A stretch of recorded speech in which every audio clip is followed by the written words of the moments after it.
Pertama sekali, saya mohon maaf sekali lagi. Nampak kita buat drama hari ini. Tak apalah.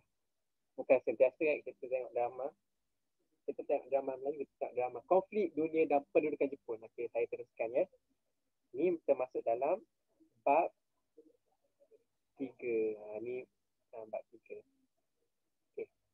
Pertama sekali kita lihat nasionalisme di negara kita sebelum Perang Dunia. Kalau ada soalan, jangan malu tanya sahaja ya. Jangan malu. Saya pun dah malu dah ni. Belum Perang Dunia. Kita lihat satu persatu. Kesedaran awal nasionalisme. Sejak abad ke-20, British berusaha untuk membendung pengaruh idea gerakan Islam dari Timur Tengah. British dengan Persatuan Raja-Raja Melayu memperkenalkan enakmen Undang-Undang Islam 1904 bagi memastikan sesiapa yang mencetak dan mengedarkan tulisan berkaitan dengan agama dan politik Islam tanpa keizan Sultan boleh dikenakan hukuman penjara.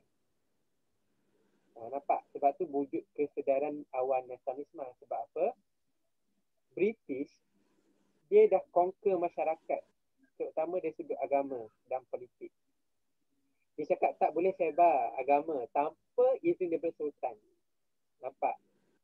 Dia pula yang tahu nak tahu apa yang perlu buat, apa yang tak perlu buat. Dan wujudlah dua badan penyiasat, iaitu Jabatan Siasatan Jenayah, Criminal Intelligence Department, dan Biro Siasatan Politik, Political Intelligence Bureau, untuk mengawal gerakan Islah Islamiah. Yang ni tak nampak sangatlah, sebab ni kesedaran awal nasionalisme. Macam mana kita nak sedar wujudnya semangat untuk bangkit daripada penjajah. Kebangkitan Islam pada peringkat antarabangsa telah menyebabkan British berwaspada terhadap gerakan Pan-Islamisme. Pan-Islamisme. Pan-Islamisme.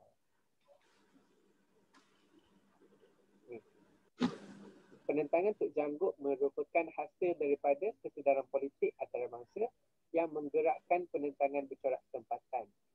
Walaupun gerakan ini melibatkan penduduk di Pasir Putih, Kelantan, isu penentangan adalah untuk mempertahankan agama Islam dan hak penduduk tempatan. Penentangan ini berlaku di tengah-tengah kancah pergerakan politik yang berlaku di Eropah. Salah satu contoh yang kita dapat lihatlah kesedaran nasionalisme di Tanah Melayu, penentangan Tok Janggut. Penentangan Tok Janggut. Penentangan Tok Janggut.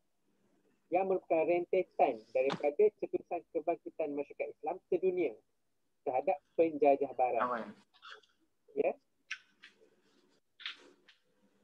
Ada soalan ke?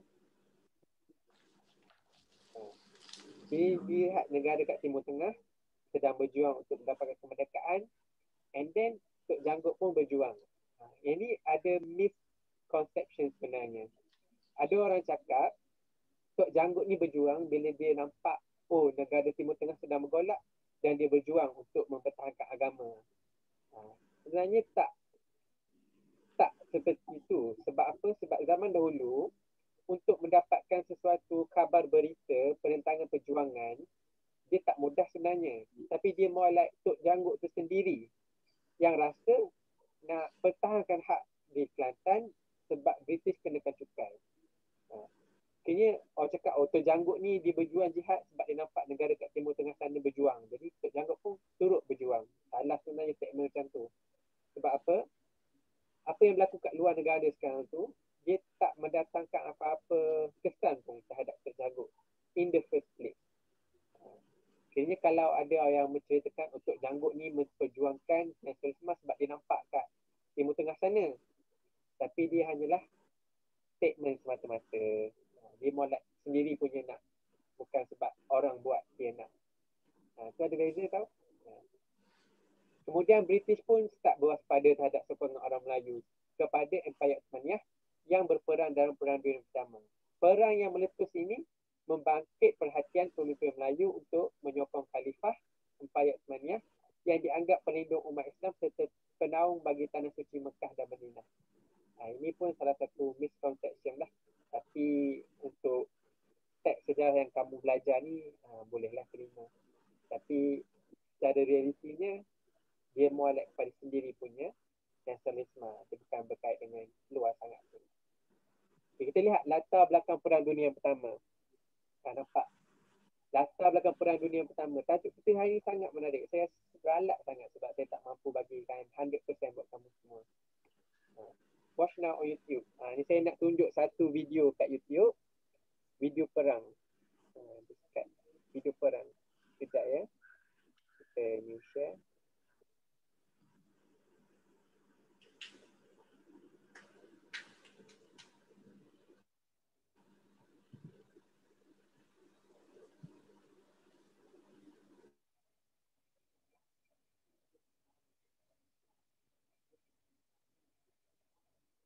Ini adalah video-video perang ya.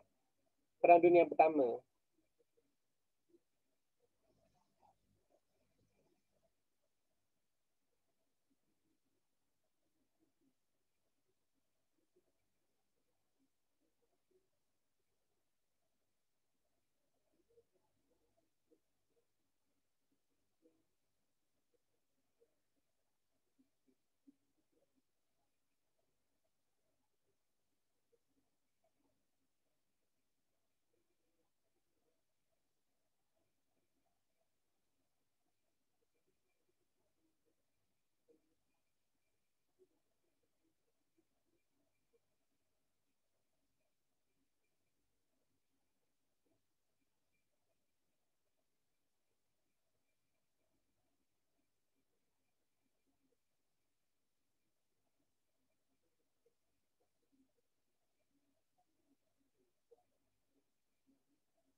Okay. Dengar tak lagu tadi? Saya confused, tak tahu kamu dengar ke tak. Dengar tak? Kalau kamu dengar lagu tadi, kamu maklum kat saya ya. Dengar tak lagu tadi?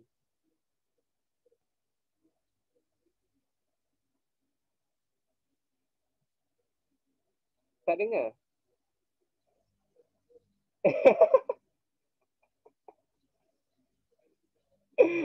Saya dengar sama jelas tadi lagu tu. Baru nak tanya sebab cakap question tadi. Maksudnya dalam video ni tunjuk persoalan. Kenapa boleh berlakunya Perang Dunia yang Pertama ni? Tak apa. Saya bagi link dia nanti. Kamu cuba lihat balik ya. Share sound. Share sound tu mana nak share sound? You share? Oh, share sound.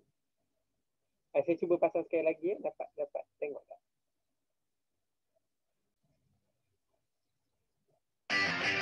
Dengar tak?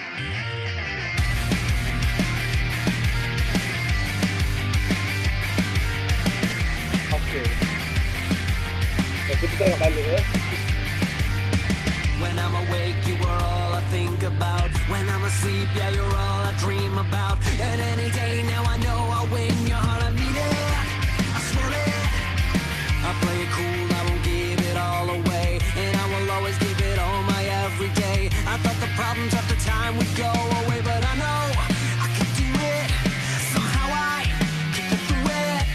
Just give me time, cause I'm all warmed up now. When you're around, I get knocked down. I must go through all this every time. The sound of your voice leaves me no choice, cutting right into me just like a knife. 1,000 times, that is how many times I give into this. You're even them in, now I weapon, throw me in, run away. See you're so scared. Question, answer me, why must you run away from me? Question, how did I ever know all about you anyway? Question, tell me why you are before my very eyes. Question, how can you be so near yet you're oh so far away?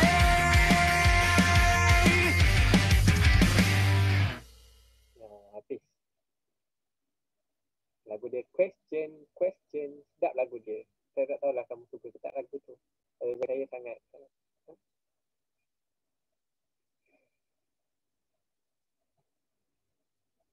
Perang Dunia.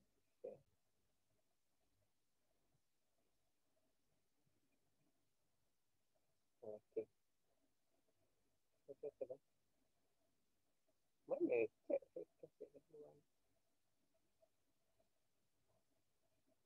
Dengar tak?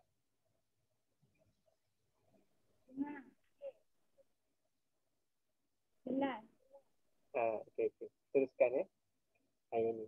Sebab lagu tadi kalau kita dengar, dia cakap question. Question macam persoalan. Question. Sekarang ni untuk Perang Dunia yang pertama, macam mana boleh berlaku? Itu persoalan. Jadi kita lihat satu persatu. Macam mana Perang Dunia pertama ni boleh berlaku? Apa faktor yang menyebabkan berlakunya Perang Dunia pertama? Yang ni. Kalau kita lihat seorang wanita kat sini, nampak ni. Ini wanita ni. Ini kejadian cara Dia adalah Sophie. Itu kawan dia lah. Dia ambil warna putih. Yang ni. Hello? Ya. Nama dia Cikgu. Sophie. Ya. Ya. Ya, Humaira. Ada apa, Humaira? Ini kejadian Sarajevo kan? Sarajevo. Ya. Sarajevo. Oh, okey. Kita lihat macam mana nanti You got your thing. Okay. Yang ni ialah Archduke Ferdinand. Yang ni Archduke Ferdinand. Tahu tak? Yang ni. Yang ni. Yang ni tahu tak siapa ni? Yang ni nama dia ialah Gavrilo Princip.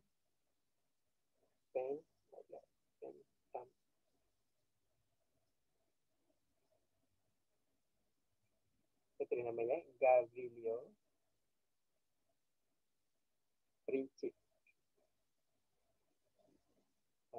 Yang ni adalah pembunuh kepada pakcik kat sini ni, Archduke Ferdinand.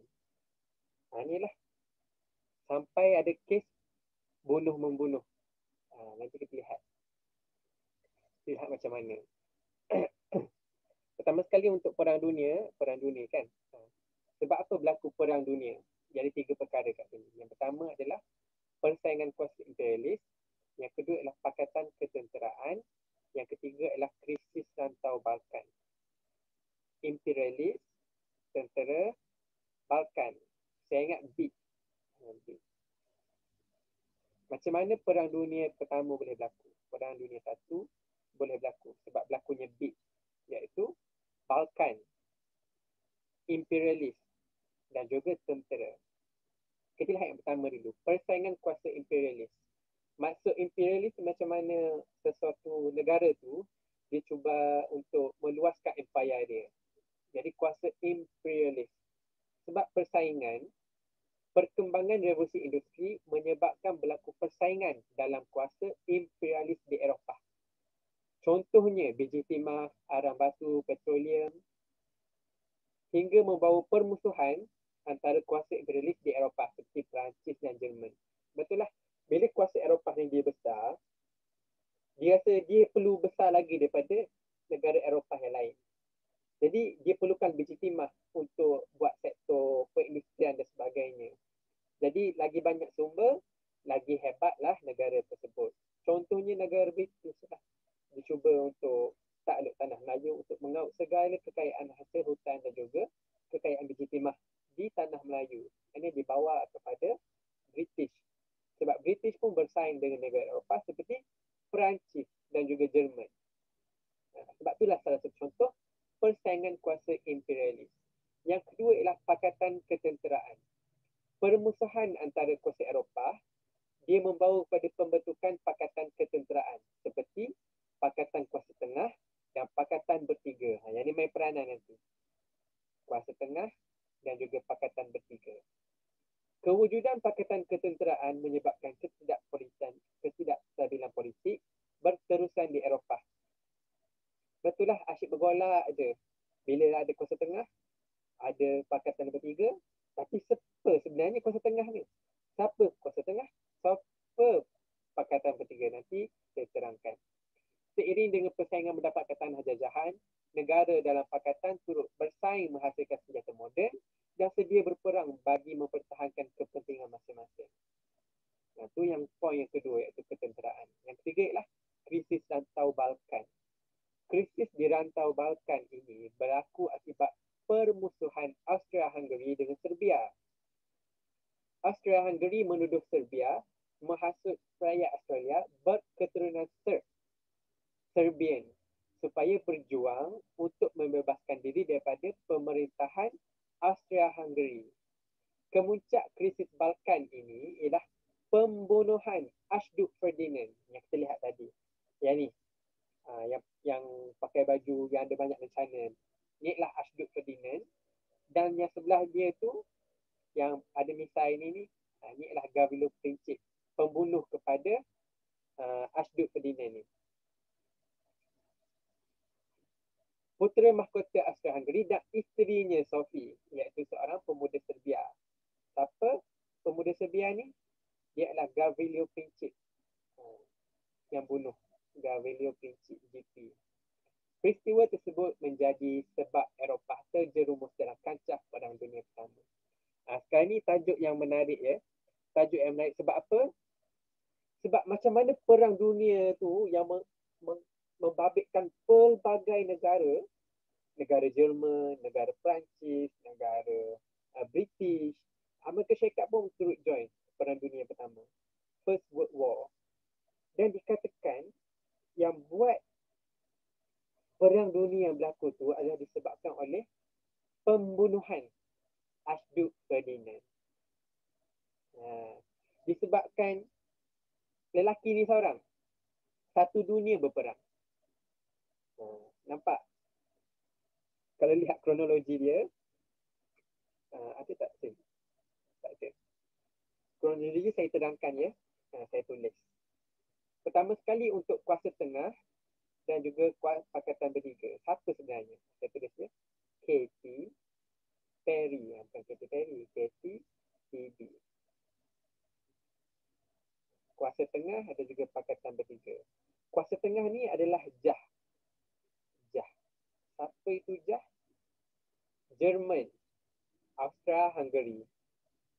Kalau untuk pakatan bertiga ni, saya ingat BPR, Bantuan Prihatin Rakyat. BPR. BPR iaitu British, Perancis dan juga Rusia. Tapi inilah kuasa besar dunia lah sewaktu ini. Jadi ada dibantu juga nanti Bulgaria dan juga Osmania. Yang ni iaitu Slovakia, Itali dan juga Romania. Ni apa? Saya tak ingat. Slovakia dan juga Itali dan juga Rusia. Kita lihat bila berlaku peristiwa pembunuhan ni. Dia berlaku pada 28 Jun. Archduke Ferdinand ni dengan isteri dia Sofia. Ni menarik ni. Dia adalah putera Austria-Hungary. Dia pergi dekat Serbia. Dia macam nak buat lawatan lah. Nak pergi melawat. Tapi yang menariknya kisah dia ni, Archduke Ferdinand ni dengan Sophie ni, dia pergi ke Serbia. And then bila dia sampai kat sana, dia tak diterima oleh rakyat Serbia. Sebab rakyat Serbia ni anggap macam, kau apa benda kau nak takbir aku? Dia macam tak suka pada pemerintahan Austria-Hungary. Tapi Archduke Ferdinand ni dengan Sophie ni dia yakin dia pergi jalan, dia jumpa rakyat Serbia, dia pergi melawat.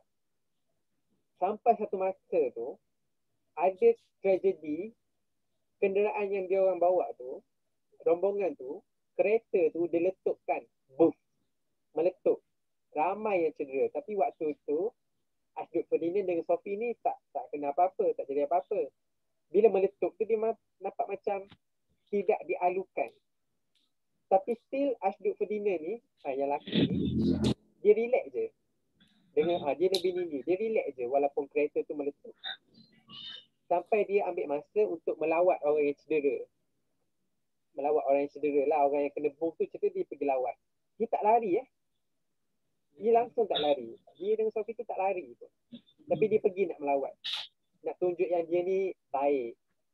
Yang dia ni, janganlah marah aku. Aku tak takut dengan kamu. Aku ni macam baik lah. Janganlah nak bunuh aku. Tapi end up, dibunuh oleh pemuda ni. Ini Gavrilo Princip ni. Yang baju hitam tu. Dia dibunuh. Bersama juga dengan Sophie. Nampak tak? Sedangkan kalau bila kereta tu telah diletupkan, andai kata Archduke Ferdinand ni dengan Sophie, dia cepat-cepat lari ke tempat lain, takkan berlaku pun Perang Dunia yang Pertama. Ya, Humaira? Ya, Humaira? Ya. Ada apa, Humaira? Lupa nak mute. Lupa nak mute. Nampak tak? Takkan berlaku Perang Dunia Pertama. Sebab ni berlaku pada 28 Jun. Kita lihat pada 28 Julai apa yang berlaku.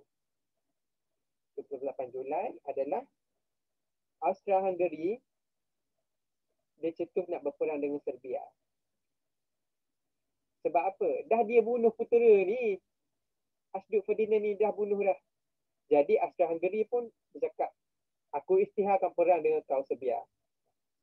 Dan siapa yang bantu? Ni J. Jerman tolong dia.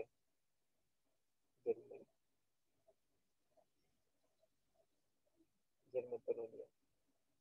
Dia rentetan ya pada 28 Julai ni, 30 Julai tu balik. Saya cuba explain dengan lebih lanjut lah, tapi saya pergi teruskan dengan ni. Nampak ni.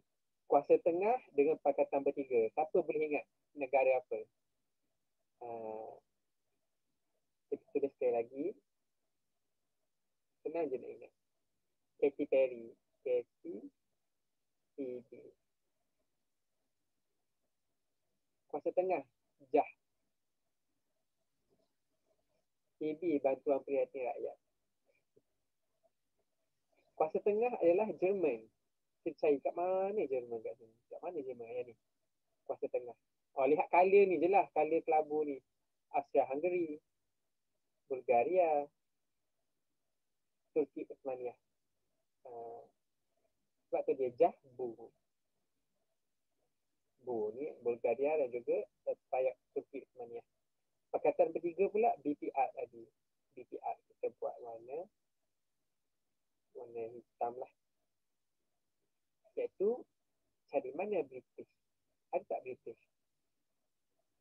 Banyak sangat ni. Nampak Romania ada, Serbia ada, Itali, Perancis. Ni Britain. Nampak tu.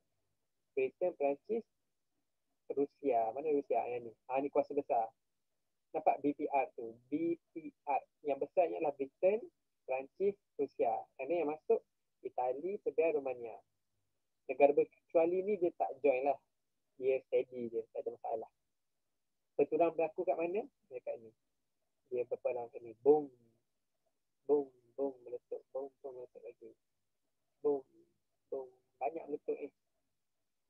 Sepadan pertemuan barat dan kemanaan Kuasa Tengah. Banyak jalan kaki ni Kuasa Tengah ni. Okey. Seterusnya selepas berakhirnya Perang Dunia Pertama, pelibatan Amerika Syarikat dalam perang membawa kejayaan kepada Pakatan Bertiga pada tahun 1918. Amerika Syarikat dia join perang pada tahun 1917. Dia join perang 1917. Dia join mana? Pakatan Bertiga. Amerika Syarikat dalam perang membawa kejayaan kepada Pakatan Bertiga. Which mean dia lawan kepada kuasa tengah tadilah, iaitu Jerman, Austria-Hungary dan juga Bulgaria dan juga Osmania. Jerman kemudiannya dipaksa menandatangani gencatan senjata beberapa siri persidangan dan perjanjian damai yang diadakan selepas tamat perang telah memberikan kesan kepada negara di Eropah. Amerika Syarikat diiktiraf sebagai kuasa besar dunia selepas Perang Dunia Pertama. Okay. Nampak tak sebenarnya ada Amerika Syarikat ni, dia bukan nak tolong sangat. Senang cerita macam ni lah, Perang Dunia Pertama sepatutnya tak berlaku pun. Tapi disebabkan setiap negara Eropah, dia dah melaburkan jumlah yang sangat banyak untuk buat alatan ketenteraan. Dia cipta kereta kebal, tank, dia cipta senapang, dia cipta meriam, kapal perang dan sebagainya. Bila dah buat, tapi sampai masa tu, bila nak guna? Contoh macam ni, kita lihat cerita Mami Jarum. Banyak emas kan, banyak emas. Tapi emas tu dia nak simpan je ke dalam peti kat rumah. Mesti nak tayang kan, nak tayang emas banyak mana. Cing-cing. Begitu juga dengan konsep Eropah. Untuk Perang Dunia Pertama ni, kenapa Jerman nak tolong Austria-Hungary in the first place? Sebab yang ada konfliknya, kita nak cerita macam ni lah. Ni Serbia, ni Austria-Hungary. Austria-Hungary macam ni. Ni Serbia, dia duduk bawah tunjuk ni. Duduk, buat kerja. Okay. And then, dia pun bunuh Archduke Ferdinand dan Sophie. Dia bunuh. Mati. Lepas tu, Austria-Hungary macam marah lah. Kenapa kau bunuh? Tu Serbia bercakap. Biarlah, aku nak bebas. Aku tak nak duduk di bawah penunjuk Austria-Hungary lagi. Baiklah, aku isytiharkan perang. Apa? Perang. And then Austria-Hungary, dia ajak siapa? Dia ajak Jerman. Jerman untuk berperang dengan Serbia. Untuk perang. Serbia ni kecil je. And then siapa yang tolong Serbia? Siapa yang tolong Serbia? Rusia. Bila Rusia tolong Serbia, besar. Nampak? Rusia dan juga Jerman nak lawan. Lawan punya lawan. Sampailah masuk, British masuk, Perancis masuk, Uthmaniyah masuk, Turki masuk. Banyaklah berperang. Sebabnya satu je, sebab bunuh orang. Bunuh Archduke Ferdinand. Kalau tak bunuh, tak berlaku pun perang dunia. Masing-masing pun dah kuasa besar, nak tunjuklah siapa yang paling abang besar, paling taiko dekat Eropah. Jadi masa itulah duduk berperang. Okay. Seterusnya, bila berakhirnya Perang Dunia Pertama, maka wujudlah Persidangan Damai Paris. Okay. Dah berbaik lah ni. Perang Dunia Pertama habis, kita berbaik. Persidangan Damai Paris diadakan pada 18 Januari 1919 untuk membincangkan syarat perdamaian selepas perang. Selepas perang dah habis ni, nak berdamai. Syarat ini bertujuan memastikan Jerman tidak lagi menjadi ancaman kepada keamanan di Eropah. Jerman tidak lagi menjadi ancaman kepada keamanan di Eropah. Persidangan tersebut melahirkan Deklarasi 14 perkara Woodrow Wilson, iaitu cadangan Presiden Amerika Syarikat sebagai asas perdamaian. Deklarasi ini merangkumi dua prinsip utama, iaitu penentuan nasib negara oleh rakyat sendiri dan sempadan negara berasaskan bangsa. Sebab apa? Kalau kita lihat ya secara asasnya, syarat Persidangan Damai Paris ni, dan ini, dia wujud untuk menyalahkan Britain, untuk menyalahkan Jerman semata-mata. Seluruh dunia, they put the blame on Jerman. Sebab kalau Jerman tak mula, maka tak mulalah semua ni. Perang ni takkan berlaku lah. Jadi dia orang salahkan Jerman. Jadi kita lihat, adakah Persidangan Damai Paris ni dia membawa kebaikan atau sebaliknya? Nanti kita lihat. Perjanjian Versailles. Perjanjian Versailles ditandatangani antara Pakatan Bertiga dengan Jerman pada 28 Jun 1919. Berdasarkan perjanjian tersebut, Jerman dikehendaki, ni, nampak tak? Bila buat Persidangan Damai Paris, dia salahkan Jerman. And then dia buat perjanjian Versailles hanya untuk menghukum Jerman. Hanya nak hukum Jerman. Jerman yang bersalah dalam hal ini. Aku tak bersalah, tapi Jerman. Jadi wujudnya perjanjian Versailles ni ditandatangani antara Pakatan Bertiga. Kalau kamu ingatlah, PB tadi siapa? BPR. British, Perancis dan Rusia dengan Jerman. pada 28 Jun 1919. Berdasarkan perjanjian tersebut, Jerman dikehendaki bertanggungjawab terhadap kemusnahan akibat perang. Lihatlah negara banyak mana terlibat tadi. Ni. Yang ni berperang kat sini, kat sini, kat sini. Dan semua ni perlu ditanggung oleh Jerman seorang. Jerman je. Sebuah negara tu je. Jerman je. Ya, negara British tadi, negara Perancis, negara Rusia yang berperang tadi, tak perlu bayar satu sen pun. Sebab yang salahnya adalah Jerman. Ikutlah perjanjian Versailles. Membayar pampasan kepada Pakatan Bertiga. Bayar pampasan lagi. Nak bayar pampasan lagi. Okey, sebab kau serang ni, kau kena bayar aku sekian-sekian. Mengehadkan saiz angkatan tentera. Sebab apa? Sebab Pakatan Bertiga ni dia tahu Jerman ni agak agresif dalam peperangan. Jadi cakap, hang ni kalau nak buat tentera, hang limit tentera hang tu. Jangan ramai sangat. Bahaya satu dunia nanti. Bahaya satu dunia cakap. Sebab takut dengan Jerman punya pasal. And then menyerahkan wilayah dan tanah jajahan kepada Pakatan Bertiga. Apa cerita? Dia nak pula tanah. Pakatan Bertiga ni dia nak pula tanah daripada Jerman. Nampak tak? Perjanjian Versailles ni sepatutnya untuk berbaik.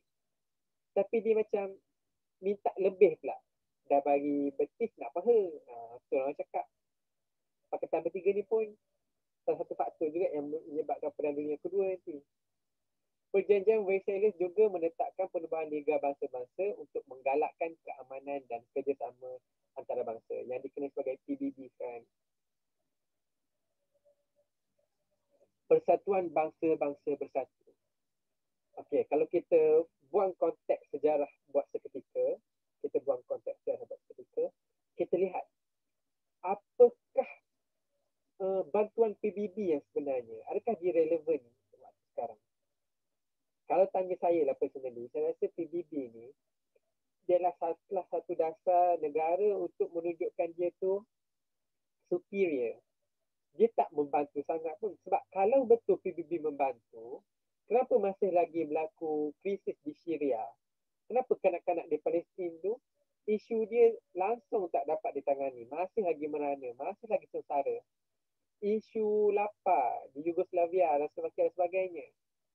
Banyak masalah yang langsung tak dapat nak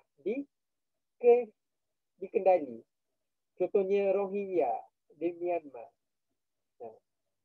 Sebab apa tujuan penubuhan PBB sebenarnya? Dia untuk berdamai dan mengurangkan persengketaan antara negara. Tetapi sebaliknya, PBB hanya dimonopoli oleh kuasa veto. Kuasa besar dunia. Contohnya Amerika Syarikat. Jadi dia boleh kawal sebagainya. Dia more like pada persatuan yang langsung tak bagi manfaat. Tapi lebih kepada nak tunjuk siapa typo juga. Itu adalah perjanjian Versailles.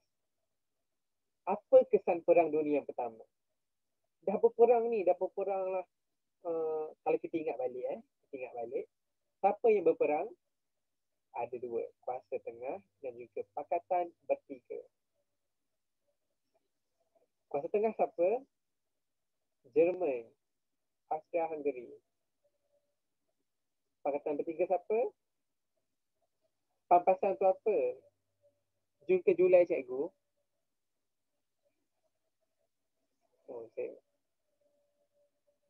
Betul ke lagu Assassin's Classroom? Saya pernah dengar. Saya tak tahu. Jun ke Julai cikgu? Jun. Cikgu papasan tak apa. Papasan tu adalah macam contoh macam ni lah. Katakan Diren cederakan adik Diren. Contohnya Diren tampar adik. Mak. So adik Diren macam, kenapa tampar saya? Lepas tu, disebabkan kamu tampar saya, kamu perlu bagi pampasan kepada saya. Kamu perlu bayar saya RM10 sebab kamu tampar saya. Itulah pampasan. Tadi Jun, Diren untuk salam tadi Jun. Sebab apa? Kalau lihat dalam buku teks, dia mulakan dengan 28 Julai. Buku teks cakap 28 Julai. Tapi statement 28 Julai itu adalah statement pengisytiharan perang. Tapi yang tak dibagi tahu dalam buku teks adalah peristiwa pembunuhan Archduke Ferdinand itu berlaku pada 28 Jun. 28 Jun 1914. Okey, okey. Contoh Pakatan Bertiga adalah PPR. British, Perancis dengan Rusia. Bantuan Perhatian Rakyat. Kesan dia macam mana? Kita lihat ya, kesan dia macam mana. Keruntuhan pemerintahan beraja. Itu yang pertama. Ini yang pertama sekali. Perang Dunia Pertama telah menamatkan sistem pemerintahan beraja di Jerman. Apa? Pemerintahan beraja di Jerman dah tamat. Austria-Hungary, Rusia dan Empayar Uthmaniyah. Kerajaan Republik Jerman didirikan apabila Kaiser Wilhelm II terpaksa turun tahta dan mendapatkan perlindungan politik di Belanda. Sebab apa? Sebab tadilah perjanjian Versailles tadi dengan perjanjian damai Paris tadi, bila dah berperang, Pakatan Bertiga ni dia minta bayar ganti rugi, pembahasan dan sebagainya. Dan bila dia minta daripada Jerman negara besar yang paling atas sekali adalah raja. Maksudnya raja yang kena bayar semua hutang. Memang hutang besar lah Jerman waktu ni. Hutang banyak gila Jerman. Jadi tak boleh go dah ni pemerintahan beraja ni. Jadi dia pergi ke Belanda untuk mendapatkan perlindungan politik. Empayar Austria-Hungary di bawah pemerintahan dinasti Habsburg berakhir apabila timbul pemberontakan di wilayah yang dikuasainya. Nampak? Dia ada cerita juga di sebalik ni macam mana empayar ni boleh runtuh sebab bila negara dia macam berebut kuasa, semualah pakat berebut, jadi macam kucak kacil lah sesuatu negara tersebut. Revolusi yang tercetus di Rusia menumbangkan pemerintahan Beraja Nicholas II dan kerajaan komunis pertama di dunia terbentuk di bawah pimpinan Vladimir Lenin. Khalifah Empayar Uthmaniyah Sultan Mehmed V digulingkan dan kerajaan Turki bercorak republik diketuai oleh Mustafa Kemal Atatürk. Dipanggil Kemalism. Kemalism. Di Turki, Kemalism. Nampak tak? Bila perang dunia ni berlaku, dah habis dah perang, keruntuhan pemerintahan beraja. Negara mana? Jerman, Austria-Hungary, Rusia, Turki pun. Negara yang terlibat dalam perang tadi semua tu terjatuh pemerintahan beraja. Sebab apa? Dia dah guna banyak kuasa ketenteraan, dah banyak rugi, jadi dia macam tak boleh go on dah. Tak boleh go on. And then kemunculan negara baharu. Keruntuhan Empayar Austria-Hungary melahirkan negara baharu seperti Austria, Hungary, Czechoslovakia dan Yugoslavia. Perpecahan Empayar Rusia membawa kepada penubuhan negara baru seperti Poland, Estonia, Latvia dan Lithuania. Perpecahan Empayar Uthmaniyah menyebabkan muncul negara baru seperti Lebanon, Syria dan Iraq. Kayaknya yang berpecah adalah Austria-Hungary, Rusia dan juga Uthmaniyah. Negara yang berperang tadi. Dah berperang, dah wujudlah pula negara baru. Sebab negara dia besar sangat. Nak jaga sesebuah negara tu bukan senang. Jadi dia pecahlah negara kecil. Untuk Austria-Hungary ni, dia asing dah. Biasanya sebut nama sekali Austria-Hungary. Sekarang dia jadi Austria, jadi Hungary. Dan Yugoslavia, Czechoslovakia, mudah dia tak mampu sebut. Dan Rusia, Poland, Estonia. Ingat simple-simple je. Kalau ya tu, ya Allah. Boleh ingat ni. Aruf. Okay, itu yang kedua, kemunculan negara baharu. Yang ketiga apa? Kesan terhadap negara kita. Macam mana Perang Dunia yang pertama ni dia bawa kesan kepada rakyat di tanah Melayu, di negara kita lah. Pertama sekali, bagi menyekat kebangkitan orang Melayu, Raja-Raja Melayu diminta menandatangani perisytiharan perang yang menyokong dan memberikan taksir kepada kerajaan British. Nampak tak dia macam apa benda ni? Waktu tu British ni terlibat dengan perang. Kalau kita ingat, British tu duduk bawah Pakatan Bertiga tadi kan, saya dengan Perancis dan juga Rusia. Dia dah habis perang, British ni dapat lihat ya macam mana sesebuah negara bangsa tu, saya quote negara Serbia tadi, dan juga Austria-Hungary yang menyebabkan bagaimana Perang Dunia Pertama ni boleh berlaku. Negara Serbia ni, dia nasionalisme dia sangat tinggi. Dia tak nak duduk di bawah lembayung Austria-Hungary. Makna kata rakyat Serbia ni akan menentang untuk bangkit, untuk dapat tanah sendiri. Which means sekarang pun dia dapat tanah sendirilah. British dia nampak benda ni, even though dia tolonglah Serbia tu. Dia tolong dapat perang di Jerman tu lah. Dia dapat lihat, oh kalau kita tak jaga masyarakat di tanah Melayu ni, mungkin dia akan revolt lawan kita balik. Jadi kita perlu buat something. Jadi Raja-Raja Melayu ni diminta mendatangani persiapan perang yang menyokong dan memberikan taksir kepada kerajaan British. Maksudnya macam, taksirlah kepada aku British. Janganlah kamu lawan aku.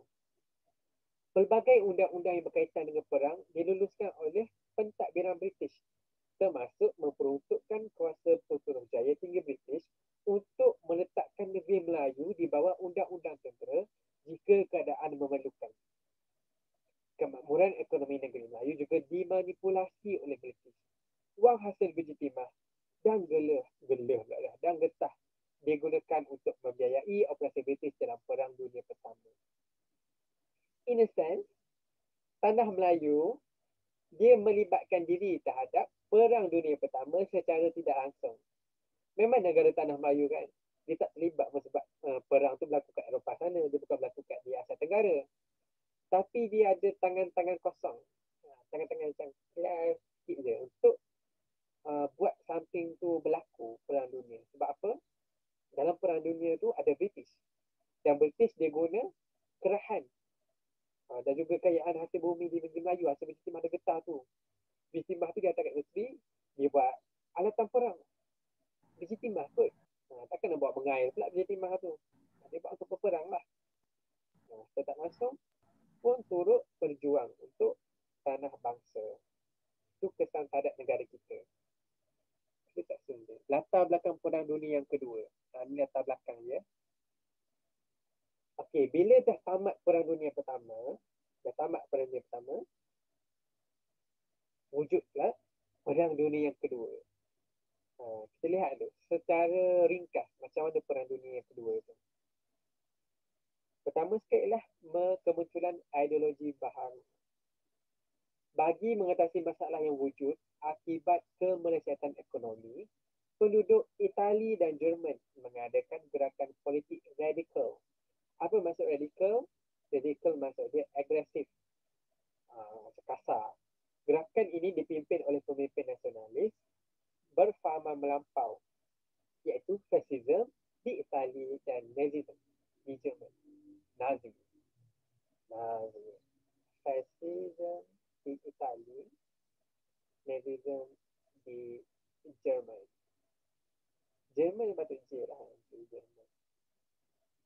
Kita lihat dulu fascism itu apa. Fascism, fasis, fahaman fasis. Gerakan fascism di bawah pimpinan Benito Mussolini dan parti fasis berjaya menguasai kerajaan Itali pada tahun 1922. Fascism memberikan keutamaan kepada kepentingan negara melebihi kepentingan individu dan percaya kepada nasionalisme melampau, termasuk berperang lagi bagi meningkatkan imej negara. Bagi memulihkan semula imejnya, Itali meluaskan tanah jajahan dengan menguasai Habsyah, Ethiopia dan juga Albania. Fascism di Itali memberi keutamaan kepada kepentingan negara melebihi kepentingan individu dan percaya kepada nasionalisme. Okey, ni fun fact ya untuk fascism.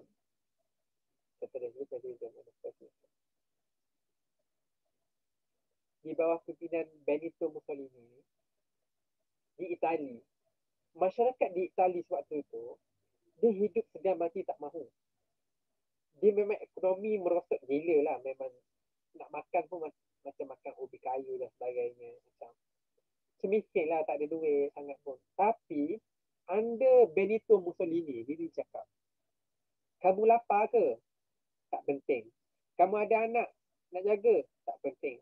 Kamu ada benda ni, nak jaga tak penting. Yang penting, kita perlu bangkit untuk berjuang untuk meluaskan empayar kita. Sebab kita perlu jaga imej negara kita, imej Itali.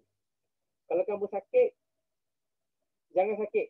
Tu individu, kamu perlu pergi berperang untuk negara kamu.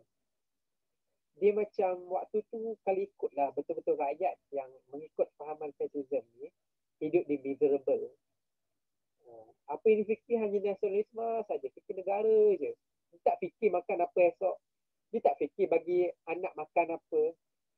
Dikatakan ada anak-anak yang mati. Anak-anak mati sebab tak cukup makan. Sebab bapak dia hanya fikir untuk nasionalisme. Nak berjuang je untuk bangkitkan tadi. Makan pun, kelaparan pun banyak berlaku dalam fascism ni. 1922 di Itali. Mungkin kita lihat media masa sekarang lah. Media masa sekarang. Itali sebagai sebuah negara yang masakan Itali, Indonesia dan sebagainya. Tapi itu waktu apa yang berlaku sejarah silam kita tak tahu. Something yang tak semua yang dapat rasai apa yang berlaku waktu zaman dulu. Terusnya Nazism. Nazism di bawah pimpinan Adolf Hitler dan parti Nazi berjaya membentuk kerajaan di Jerman pada tahun 1933. Nazism ni mengagungkan bangsa Jerman. Hitler berusaha untuk membolehkan nasionalisme Jerman dengan mengetepikan perjanjian Versailles yang awal tadi tu. Sebab apa? Perjanjian Versailles tu bayar pampasan, ganti rugi, bagi tanah lagi dekat parti bertiga tu. Macam-macam nak bagi. Hitler cakap, tak ada maknanya. Tak ada. Aku perlu jaga negara Jerman ni. Hitler membina angkatan tentera semula dan seterusnya menduduki Rhineland semula, wilayahnya yang hilang melalui perjanjian Versailles. Sebab Versailles. Nazism ni fahaman apa sebenarnya? Ni, mengagungkan bangsa Jerman. Fun fact je, Adolf Hitler ni, dia terlalu mengagungkan bangsa dia, bangsa Jerman. Bangsa Jerman ni sangat mengagungkan bangsa Jerman. Sampai kalau ada zuriat yang tidak sempurna, yang cacat, yang tidak sihat dan sebagainya, tahu tak Adolf cakap apa? Bunuh sahaja. Aku tak perlukan rakyat aku yang cacat dan sebagainya. Sebab rakyat Jerman semuanya perfect. Sempurna. Tak ada cacat celah.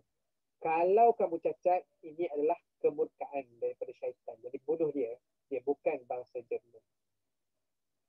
Itulah fahaman Nazi ya, di Jerman. Tapi make sense lah. Sebab apa perasaan hatred tu banyak sangat? Sebab Jerman dipersalahkan oleh seluruh dunia. Jadi untuk bina balik semangat nasionalisme Jerman tu, dah Jerman kena hina. Satu dunia hina Jerman, cakap Jerman yang bersalah, Jerman bangsa yang tak elok dan sebagainya.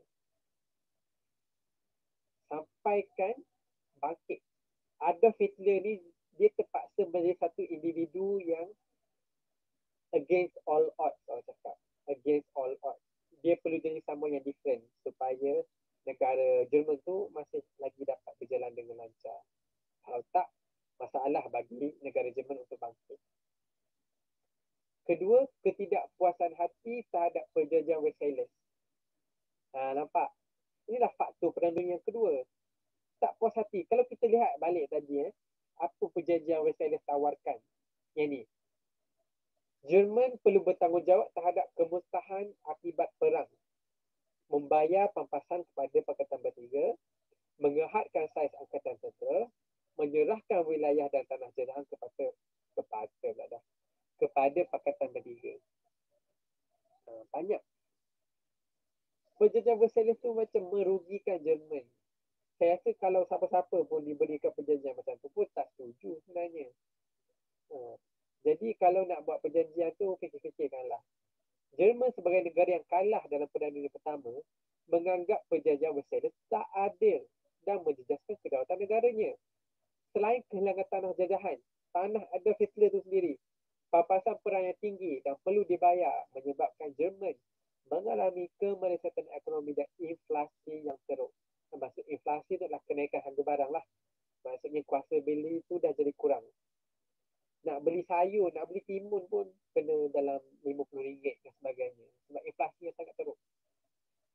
Itali sebagai negara yang menyertai Pakatan Bertiga dalam Perang Dunia Pertama juga tak berpuas hati terhadap perjanjian Versailles.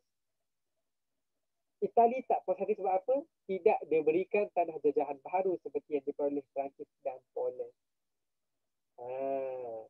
Nampak? Tak puas hati. Dia dah berperang bagai nak rak, tapi tak dapat tanah. Nampak tak? Perang dunia ni macam, saya rasa tajuk sangat menarik lah perang dunia, konflik dunia ni. Macam mana konflik dunia ni boleh berlaku. Kau salahkan kau salahkan aku 2 kali 5, 5 kali. Tak ada. 2 kali 5, 5 kali. Jadi apa yang kita perlu faham setakat ni, kenapa perang dunia kedua boleh berlaku? Pertama sekali ialah sebab kemunculan ideologi baru. Satu, kalau perang dunia. Perang dunia 2. Satu, ideologi baru. Apa? Fascism dan juga Nazism. FN. Macam nama minuman air FNN. Dan juga yang kedua ialah ketidakpuasan hati terhadap perjanjian Versailles. Tak puas hati terhadap perjanjian Versailles. Perjanjian Versailles ni cakap ada 4 benda tadi tu lah. Pampasan dan sebagainya. Alhamdulillah. Siapa yang tak puas hati? Jerman dan juga Itali. Ideologi mana? Jerman dan Itali juga. Nampak? 2 negara ni je yang terlibat. Jerman dan Itali. Untuk ideologi, fascism mana? Fascism Itali. Nazism mana? Jerman. Tak puas hati. Siapa tak puas hati? Itali. Sebab apa? Tak ada tanah. Yang lain dapat. Seterusnya yang ketiga ialah kegagalan Liga Bangsa-Bangsa. Apa yang perlu dibanggakan sangat dengan Liga Bangsa-Bangsa ni? Tak ada pun. Sebab apa? Liga Bangsa-Bangsa berperanan untuk memastikan keamanan dunia dan mewujudkan kerjasama antara bangsa. Namun begitu, kegagalan Liga Bangsa-Bangsa dalam usaha menguatkuasakan perjanjian, pelucutan senjata dan menangani krisis pencerobohan yang berlaku selepas Perang Dunia Pertama menyebabkan dunia terdedah kepada konflik berterusan dan mengakibatkan meletusnya Perang Dunia Kedua. Fail. Epic fail. Siapa epic fail? Liga Bangsa-Bangsa ni. Sepatutnya memastikan keamanan dunia dan mewujudkan kerjasama antara bangsa. Namun begitu, kegagalan Liga Bangsa-Bangsa dalam usaha menguatkuasakan perjanjian, pelucutan senjata dan menangani krisis pencerobohan. Sebab apa? Sepatutnya bila dah berdamai, dah berbaik, dah habis dah Perang Dunia Pertama, dah habis dah. Perang Dunia Satu ni tak ada dah. Perlu buat pelucutan senjata ataupun genjatan senjata. Genjatan senjata. Semua letak senjata. Tak perlu dah tembak-tembak perang ni. Semua mati. Semua mati. Kita ni rugi. Tak ada apa pun nak menang. Tapi Liga Bangsa-Bangsa tak mampu. Sebabnya endaklah Perang Dunia Kedua. Cabaran Liga Bangsa-Bangsa sebab Perang Dunia apa? Krisis Manchuria, perjanjian pelucutan senjata dan juga krisis Habsyah. Ini adalah perkara-perkara tersebut. Pukul berapa dah? Saya tak nak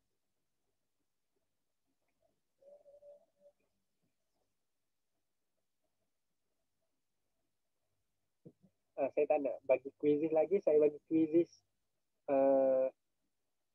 quizzes untuk satu bab ni terus nanti. Tapi untuk ni saya nak bagi homework boleh tak? Simple je homework dia. Ya? Itu dia buat lagi ke Liga Bangsa tu? Ya? Dibuat lagi ke Liga Bangsa-Bangsa tu? Oh, sekarang ni adalah PBB, dikenali sebagai Persatuan Bangsa-Bangsa Bersatu. PBB. Lepas Malaysia Perang ni Dunia Kedua dia cuba buat lagi. Benda untuk Perang Dunia Kedua dia cuba buat lagi ke Liga Bangsa-Bangsa. Okay. Itu ke soalan Humaira tadi. Sekejap. Soalan Humaira tanya Liga Bangsa-Bangsa tu ada tak selepas Perang Dunia Kedua? Jawapannya ya, ada. Sebab apa? Sebab walaupun berperang, berperang, tapi end up dia perlukan satu consultation untuk merangkumi semua negara. Dia perlu ada persidangan juga. Makna kata kalau tak ada Liga Bahasa-Bahasa untuk selepas Perang Dunia Kedua, dia tak ada satu medium ataupun satu badan yang berperanan untuk menggabungkan semua dalam satu tempat dan berbincang. Sebab andai kata tak ada Liga Bahasa-Bahasa, maknanya peperangan tu still ongoing. Still ongoing. Tapi kalau dah jadi PBB tu, maksudnya you have to be the best lah. Tak boleh nak buat cincai-cincai. Sebab PBB tu melibatkan negara. Dan kalau PBB tu tak mampu memainkan peranan yang sangat strategik dalam perang dunia ni, maknanya tak perlu wujud PBB pun tak apa. Dengan cerita macam tu lah. Tapi untuk menjawab saran Humaira tadi, Liga Bangsa-Bangsa tu masih diteruskan. Sebab walau macam mana cara sekalipun, we still need that Liga Bangsa-Bangsa lah untuk consult semua dalam satu tempat. Itulah. Saya harap menjawab ya. Okey, untuk kerja, kerja ni simple je lah. Simple saja. Soalan dia, satu. Saya nak kamu tulis je dalam kertas, huraikan kesan Perang Dunia Pertama. Ni je. Huraikan kesan Perang Dunia Pertama. 10 markah. Andai kata kamu siap, saya mohon kamu untuk hantar kepada saya. Ni ya. Hantar kat nombor ni. Ataupun nak email, ni email.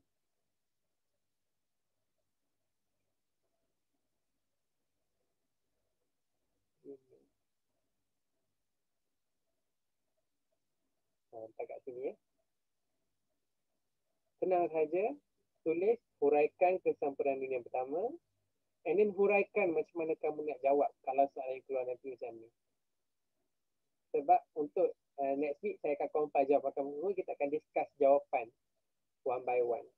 Kita lihat macam mana kita perlu improve untuk menjawab soalan esei.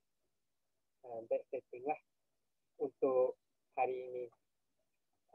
Sekali lagi saya nak mohon maaf lah kepada semua pelajar saya yang saya kasihi sekalian.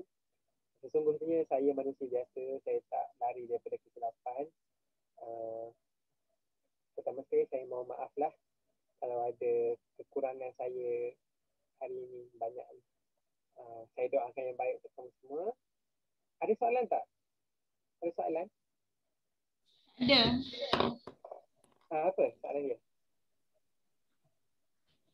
Ada ke tak ada Humaira?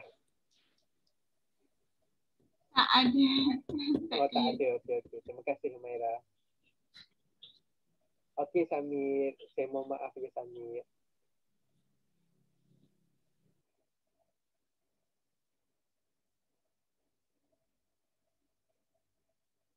Okey, kalau tak ada soalan, saya doakan yang baik kepada kamu semua. Ingat ya, buat kerja ni, huraikan kesan Perang Dunia Pertama. Kalau dah siap tu, boleh hantar kat nombor tu ataupun email tu.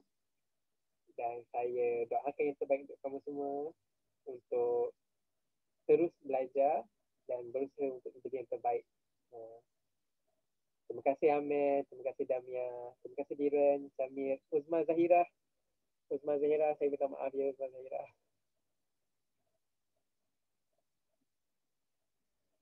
Sama-sama semua.